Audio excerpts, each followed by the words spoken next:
Welcome to my channel. I'm so glad to have you here. We haven't done a live stream, I don't know, since Friday night. I've been doing a new thing where I'm uploading content. It is a way for me to ensure that everything goes smoothly with the all of those robots on YouTube. So bear with me. Thank you so much for hanging out and dealing with these changes. But it's more upgrades that we're doing on the channel and trying to deliver you the best content that I can. So earlier today I had an upload about Lori Vallow, which goes through the entire court document. So if you are interested in that story, make sure you check that video out. And then I just uploaded a video not too long ago about Kale Lowry and Lindsay Chrisley and their podcast. If you have interest in this podcast, make sure you check out this video because there's a lot of details about what's going on and how you can help as a listener get them heard by their network. All right, so let's talk about some stuff related to the Dillards. Now, yesterday I did a stream where we talked about how Jill is sending her son to kindergarten, right? Like super exciting. Jill's going to kindergarten, yay! Or Israel's going to kindergarten, yay, Israel, right? So it's pretty awesome. And we know that there's been some changes. I mean, like I was looking through Derick's Twitter and I was like seeing stuff about him talking about how they were probably going to homeschool and that Jill was a really good homeschooler. But then he had mentioned that he went to public school and so they would always just sort of take it day by day. And now they've decided that they are going to enroll their son in public education. There's been a lot of changes in the last year. Jill has a lot of friends now that are sort of in the secular world, that they're still Christians, but they're not part of that fundamentalist world. And with that change, I think she's been open to new ideas, new thoughts. One of her good friends, Rachel, who she's constantly tagging on Instagram, has kids going to the same school. And apparently my subscribers say that this elementary school that they've enrolled Israel in is like one of the best ones in Arkansas. I mean, that's good. So with all that being said, I was digging around on their blogs, and I was like, how long has this stuff been going on with him sort of speaking out about them?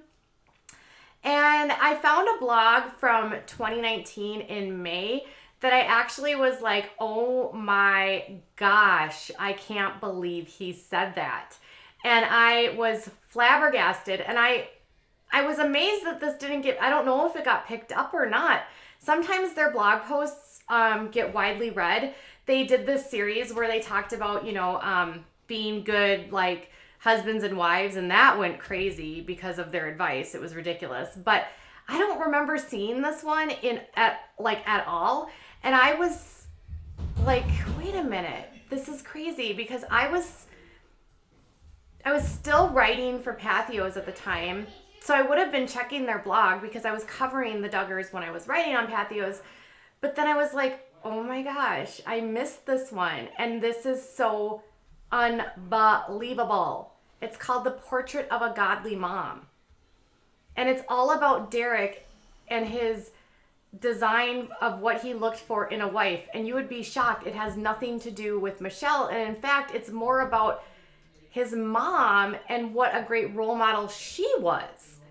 And he writes, my two favorite women in are my wife and my mother, and neither of them get as much praise as they deserve. Speaking of industrious women, the last verse of the book of Proverbs in the Bible says, give her of the fruit of her hands and let her works praise her in the gates. My mother is largely the reason I am blessed to be married to the most wonderful woman in the world, my wife Jill. Growing up, my mother was the example of what I looked for in a wife and the mother of my children. Different people have their ideas about what a mom should look like. Some walk the walk and talk the talk, but are the farthest from what a Christian mother is called to be. A godly mother is not recognized by donning skirts, having long hair, or tattoo-free skin. Did you see that?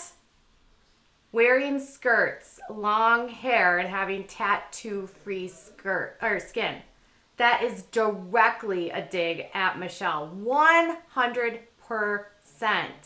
So he's saying that They're not walking the walk. They're not talking the talk. He's basically saying they're full of BS.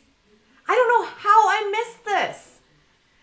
Anyways, he goes on to say, it's not a matter of whether she has a career outside the home or not, but instead a God-fearing mother is recognized by her character and her wise management of what God entrusts her with.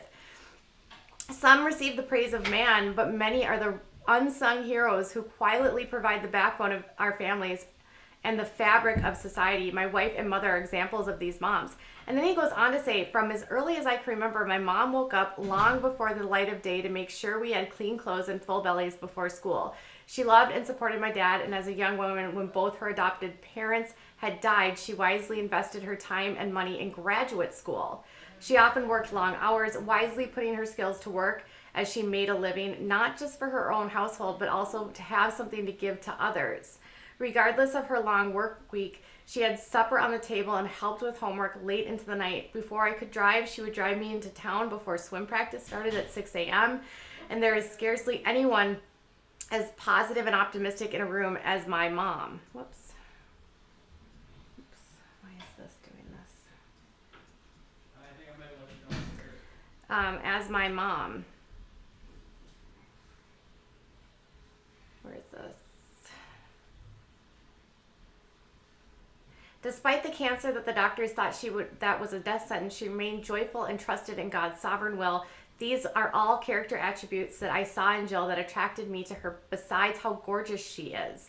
Likewise, if the Lord blesses us with daughters, these are the qualities I hope and pray that they would receive from their grandmother and mother. Oftentimes, we have no idea the extent of our influence, and this is especially true of a godly legacy. Some people refer to it as the butterfly effect, but in reality, it's the providence of God.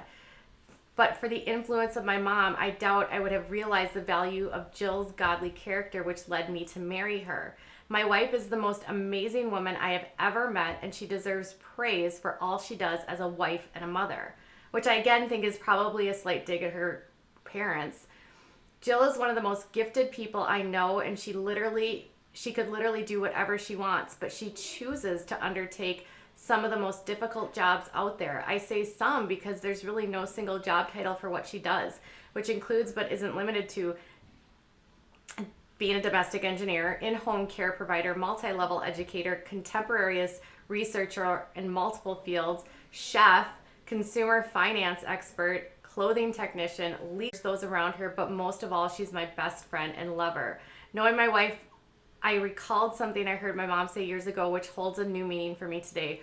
Working for a large company, my mom was in charge of logistics for multiple countries, and she once commented that her corporate responsibilities often paled in comparison to her family logistical challenges. I don't know how she managed it, but my mom seemed to do it all. As a teenager, I soon realized that she wasn't doing it on her own, but she was relying on supernatural power and her relationship with Heavenly Father. So I'm like, this is why he is not, because a lot of people have been like, oh, you just want her to stay at home, you just want her to do this, you just want her to do that. But he's actually said repeatedly, I mean, listen, put his politics aside. We know he says some really crappy things, right? Put all of that to aside. Like, this is completely opposite than what Jill grew up in. Jill grew up in where they said your sole goal is to have like a million zillion kids. Your only job is to have a million zillion kids. You must breed them, take care of them, keep the house clean, stay sweet, be pretty, keep yourself thin, all of that crap, right? And Derick's basically saying Jill can do whatever she wants because my mom showed me that women don't have to do just one thing. And I'm like, oh my gosh, this is absolutely amazing. Unreal. So I'm like, maybe he wasn't lying when he said that Jill can work if she wants to, Jill can run for governor if she wants to, Jill can do whatever she wants to. Maybe part of the reason she's putting her kids into public schools because she wants to have some time by herself. Maybe she wants to do a little work on her own. Maybe her legacy isn't defined by her simply being a mother and a caregiver to Derick. Maybe it's doing her own thing. Maybe it's spreading her wings. Maybe it's taking college courses. Who knows? I don't like Derick's politics, but I don't mind a husband that's supportive of their wives, and I certainly don't mind a husband that sticks up for his wife and defends them against the patriarchal bullcrap that they went through as a child. And more, as I'm digging through all of their stuff, this rift hasn't just happened over a minute. It's literally been festering for years. And maybe Jim Bob met his match with Derick because honestly, this is one of the most progressive things I've ever seen one of the husbands say. I mean, we knew that Derick's mother worked full time. She has a master's degree. He went to public school. He's like the most worldly of all of these men. So I'm actually impressed. And it sounds like his mom is a pretty awesome lady. So politics aside, I can get on board with the way that he's talking about Jill and he's talking about his mom. Now, one thing I would say is, Derick, hey, why don't you pitch in? With Jill doing all that stuff, I think you could help too. Now, for instance, I spent my day being the domestic goddess, but I trade off with my husband. So today it was my husband's birthday. I made him breakfast. I took care of my son so that he could relax. I made him dinner. But then tonight he decided, hey, I want to put our son to bed because I want to spend time with him on my birthday. Because you know what? The 21st century means a shared amount of responsibilities, and working moms need help from their hubbies. It shouldn't always fall on us ladies. All right. I like the way that he speaks about Jill. I like the way that he says she can do what she wants. And I'm just going to keep hoping that she keeps on doing what she wants. And I just love that he shaded Michelle and said, it's not about the long hair you have and the dresses that you wear. Oh, touche, Derick. Oh, touche. All right, you guys, I'll be back in a little while. Bye, guys.